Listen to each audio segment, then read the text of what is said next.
রঘুনাথগঞ্জ থানার পুলিশের হাতে গ্রেপ্তার দুই বাংলাদেশি। সোমবার রাতে রঘুনাথগঞ্জ থানার জয়রামপুর বাঁধের ধার এলাকা থেকে গ্রেপ্তার করা হয় তাদের।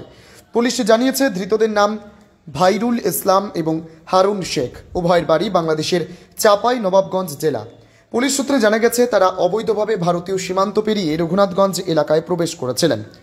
সোমবার গভীর রাতে গোপন সূত্রে খবর পেয়ে রঘুনাথগঞ্জ থানার একটি টহল দল জয়রামপুর বাঁধের ধার এলাকায় তল্লাশি চালায়। সেই সময় সন্দেহজনকভাবে ঘোরাফেরা করতে দেখা যায় দুই ব্যক্তিকে। জিজ্ঞাসাবাদে তারা সন্তোষজনক কোনো নথি বা বৈধ প্রবেশপত্র দেখাতে ব্যর্থ হন।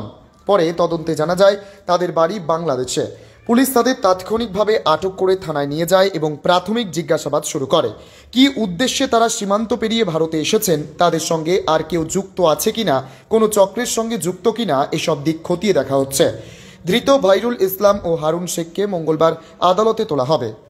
জঙ্গিপুর থেকে তরিকুল শেখের রিপোর্ট, জঙ্গিপুর টিভি।